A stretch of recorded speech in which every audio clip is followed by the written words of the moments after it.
Assalamualaikum, kembali lagi di Makin Privat. Kali ini kakak akan membahas kimia kembali kelas 11 semester 2 ya. Kita akan membahas hidrolisis garam ya. Oke, kita masuk ke uji kompetensi. Kalian bisa buka buku Intan Perbuatannya. Langsung saja kita masuk ke soal nomor 1.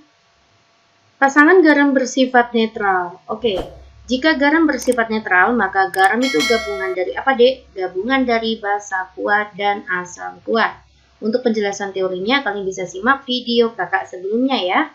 Basa kuat dan asam kuat. Ya, kalian simak ya video kakak sebelumnya. Nanti pasti kalian paham, silakan kalian catat di buku kalian ya. Agar bisa mengerjakan soal hidrolisis garam. Ya, ini gabungan basa kuat dan asam kuat. Ini betul. Kita lihat NH4+ dan Cl-. Ini gabungan dari basa lemah dan asam kuat. Maka ini sifatnya garam. Terhidrolisis parsial bersifat basa. NaSO4, maka ini adalah garam netral. Basa kuat asam kuat ya, betul sekali. Lanjut kita masuk ke Na dan CO3. Itu berarti gabungan basa kuat dan asam lemah, maka sifat garam. Terhidrolisis parsial basa. Lalu kita cek CH3COO- dan K+. Ini gabungan asam lemah dan basa kuat, maka ini garam parsial sifatnya basa. Oke, maka jawabannya adalah 1 dan 3. Kalian simak video teori ya yang Mbak sudah share, agar kalian lebih mengetahui apa itu basa kuat, apa itu asam kuat. Ya, apa itu basa lemah, siapa saja yang asam lemah. Pasti kalian bisa, silakan catat ya di buku tulis. Kita lanjut ke soal nomor 2. Nah, ini juga ya perhitungannya ada ya. Nah, kita ke soal nomor 2, kita masuk ke teori perhitungannya. Sebanyak NH4OH, saya tuliskan NH4OH 100 ml 0,2 m direaksikan dengan H2SO4 100 ml 0,1 m. Apabila nilai Kb-nya diketahui, pertanyaannya tentukan pH campuran. Oke, ini menghasilkan apa, Mbak? Dia menghasilkan NH42SO4. Dari mana, Mbak? Dari kayak gini ya, guys. NH4OH itu terion menjadi, kok terpisah-pisah ngomongnya, NH4+ dan OH-. Sedangkan H2SO4 tuh H+ sama SO4 2-. OH dan H itu menghasilkan H2O. NH4+ dan SO4 2- itu hasilnya ini. Jadi kayak gini guys, NH4+ SO4 2-, terus kita silang ya kalau mereaksikan kayak gini. Ini satu. Begitu ya, asal muasalnya ya. Ya, saya hapus dulu. Kita setarakan terlebih dahulu. N-nya 2, sini NH4-nya. Ini kita setarakan sini koefisiennya 2. Ya, insya Allah sudah setara. Kita buat mula-mula reaksi sisa. Pada hidrolisis garam itu syaratnya baik basa maupun asam itu tidak ada yang sisa. Dua-duanya habis. Kita akan buktikan. Ini adalah 20 milimol. Rumus mol itu adalah M dikalikan V. Lalu molnya asam sulfat itu adalah 10 milimol. Nah, terus siapa pembatasnya? Dua-duanya habis. Ini dong Mbak yang molnya paling kecil. Oke deh, kita akan buktikan ya. Ini habis. Biar habis kan saya kurangi 10 ya. Ini adalah mol pembatasnya. Coba, kita mencari mol yang bereaksi untuk amonium hidroksida. Kita gunakan koefisien, jangan lupa ya. Perbandingan koefisien. Stoikiometri 2 per. Ini kan artinya 1 ya. 1 dikali dengan 10. Ya, kan jadinya min 20 tuh. Habis kan? Nah, berarti nanti molnya NH42SO4 berapa, Mbak? Kamu boleh pakai ini, boleh pakai ini. Ya, misalkan saya pakai yang H2SO4. Nah, berarti molnya NH42SO4 berapa, Mbak? 1, ini kan koefisiennya 1 ya. 1 per 1 dikali 10. Iya. Nah, hanya bersisa garamnya. Kalau pakai ini Mbak, sama saja kita bermain koefisien. 1 per 2 dikali 20. Kan sama aja 10. Oke ya? Iya. Ketemulah NH42SO4 itu sebesar 10 milimol. Nah, ini garam apa, Mbak? Ini adalah garam bersifat apa, Dek? Asam. Betul banget. Karena garam ini tersusun dari basa lemah dan asam kuat. Ya, maka garam terhidrolisis parsial bersifat asam. Nah, apa rumusnya? Rumusnya kayak gini. H plus sama dengan akar KW per KB dikali M plus.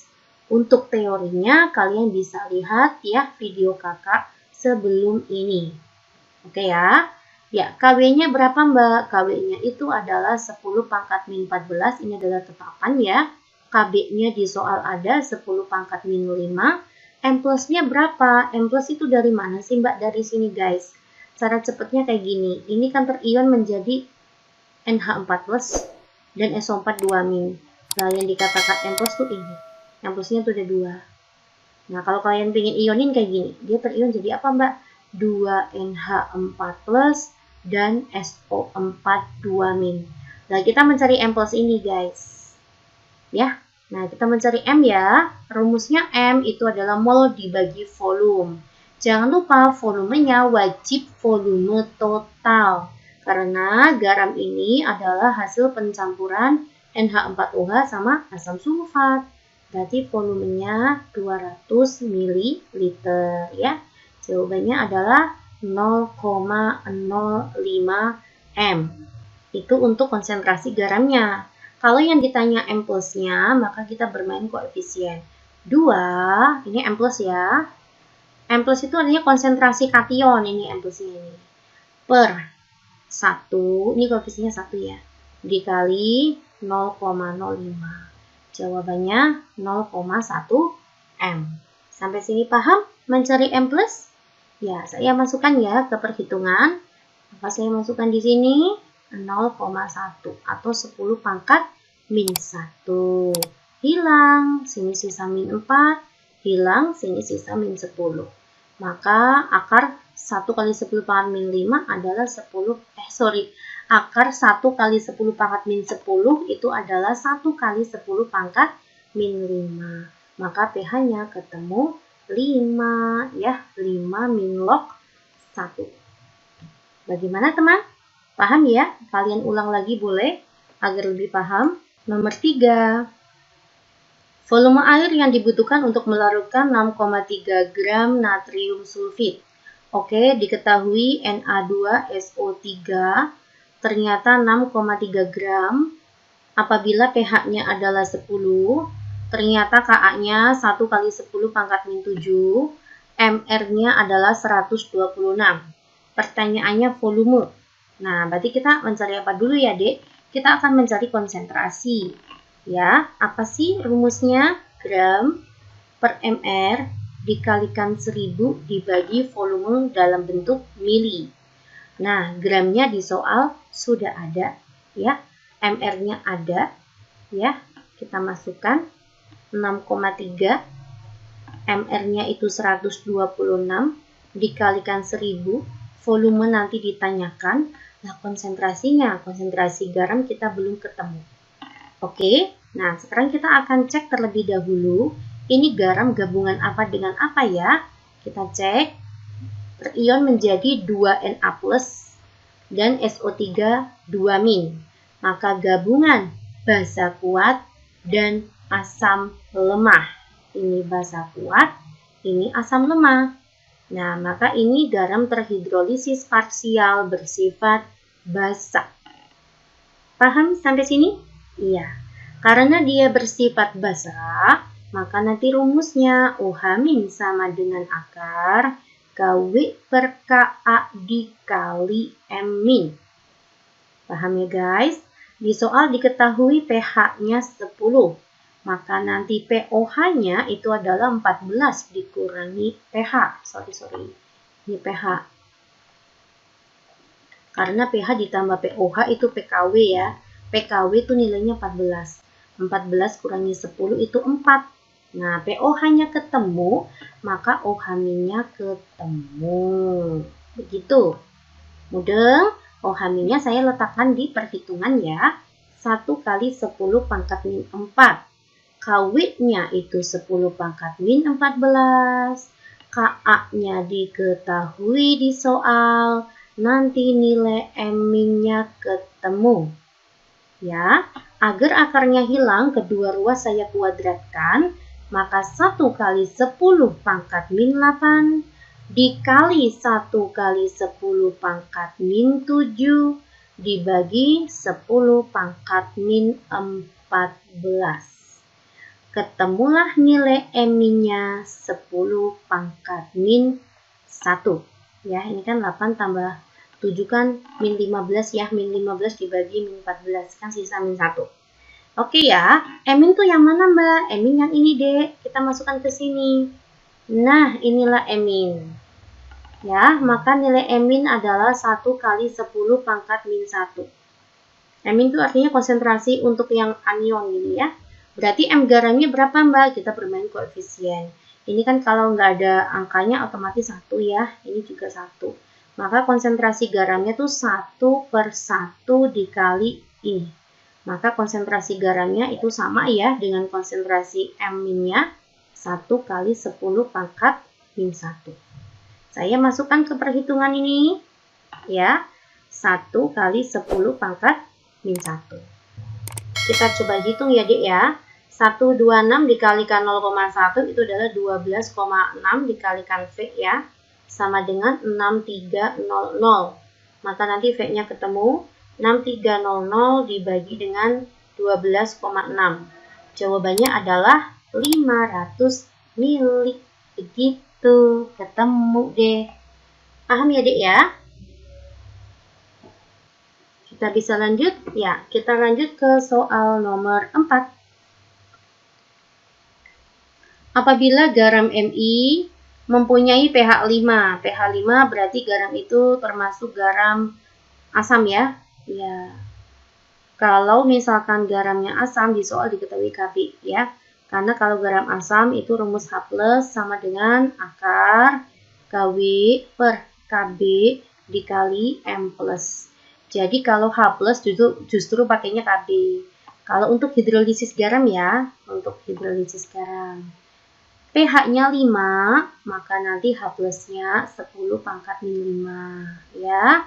Kw-nya itu 10 pangkat min 14. Pokoknya kalian coba simak dahulu teori yang kakak buat ya. Jadi bisa untuk menjawab soal-soal yang ada gitu ya. Kb-nya tidak tahu. Nah, M+-nya berapa Mbak? Kita tahu ya, Mi terion menjadi apa? M+ dan I-. Konsentrasi Mi-nya adalah 0,01 M. Berarti M+-nya berapa? Nah, sama-sama koefisiennya 1. Ini kan 1 ya. Maka 1 per 1 dikali 0,01. Maka konsentrasi M+-nya itu sama. 0,01. Paham ya? Agar akarnya hilang, maka kedua ruas saya kuadratkan. 1 kali 10 pangkat min 10 dikalikan Kb. Ini saya kuadratkan. Sama dengan 10 pangkat min 14 dikalikan 10 pangkat min 2, itu 10 pangkat min 16. Begitu ya. Maka Kb-nya ketemu 10 pangkat min 6. Begitu. Jawabannya C. Nomor 5. Sebanyak 100 ml KOH, saya buat di sini ya. Ditambah dengan HCOOH. Ini ada 100 ml. 0,04 M. Direaksikan dengan HCOOH 100 ml 0,04 M sesuai persamaan ya. Adakah HCOOK aja. HCOOK ditambah dengan air. Jika Ka-nya 2 kali 10 pangkat min 4, berapa pH-nya? Oke. Ini kita cek dulu, KOH itu basa kuat. Nah, kalian catat dulu ya di teorinya ya. Ini adalah asam lemah. Garam gabungan basa kuat dengan asam lemah, maka sifatnya apa, Dek? Sifatnya basa. Pokoknya tuh sifat garam itu tergantung yang kuat yang mana. Itu kalau parsial ya. Nanti kan terbagi menjadi 4. Ya, kalian simak dulu ya. Jadi bisa untuk menjawab soal-soalnya. Nah, kayak gini, ini berarti berapa mol? M dikalikan V ya, ini berarti 4 milimol, ini juga 4 milimol. Ya, ini berarti kan habis ya, dua-duanya habis. Maka nanti ini bersisa 4 milimol. Ya, 1/1 dikali 4, itu kan 4 ya. 1/1 dikali 4, sama saja 4 ya. Bersisa 4 milimol. Garam bersifat basa. Maka rumusnya OH- sama dengan akar KW per KA dikali M- ya. Akar KW, KA-nya berapa? Oh, KA-nya 2 kali 10 pangkat min 4. Mi-nya berapa? Nah, ini ya. Yang bagian garam saya akan ionkan HCOOK terion jadi apa, Dek? HCOO- dan K+. Nah, yang dimasuk dengan M- itu ini, M-. Ya, kalau M+, ya ini, gitu ya. Kalian bisa ya maksudnya ya. Nah, sekarang kita akan mencari konsentrasi garamnya dulu. Nah, apa rumusnya konsentrasi? Mol dibagi volume. Ternyata molnya kan 4. Volumenya berapa? Ini adalah hasil pencampuran. Maka volumenya jangan lupa kita jumlah 200. Oke, 4 dibagi 2, 2 kali 10 pangkat min 2 ya. Mi-nya berapa, Mbak? Kita lihat koefisiennya. Bermain koefisien. Maka nanti M- sama dengan 1/1 dikali 2 kali 10 pangkat min 2. Inilah nilai M-. Saya masukkan ke perhitungan. 2 kali 10 pangkat min 2. Hilang gitu kan. Hilang, sisa min 2. Hilang, sisa min 12. Jadinya 10 pangkat min 6. Hati-hati, ini OH-. Maka urutannya POH dulu. Habis POH baru ketemu pH. Kalau OH-nya 10 pangkat min 6, berarti POH-nya 6 gitu ya. Atau 6 min log 1. Nah, berarti pH-nya berapa? Rumusnya pH 14 dikurangi POH. 14 dikurangi 6. Kayak gitu ya. Jawabannya 8. Atau 8 plus log 1. Ya. Oke, jawabannya D. Saya bahas 5 soal terlebih dahulu ya, agar tidak terlalu panjang durasinya. Simak kembali video makin privat yang lainnya ya. Soal sampai 10, nanti insya Allah di part keduanya. Oke ya, terima kasih ya. Semoga sampai 5 ini kalian semuanya paham dan bisa untuk tambahan kalian belajar. Semangat, Assalamualaikum.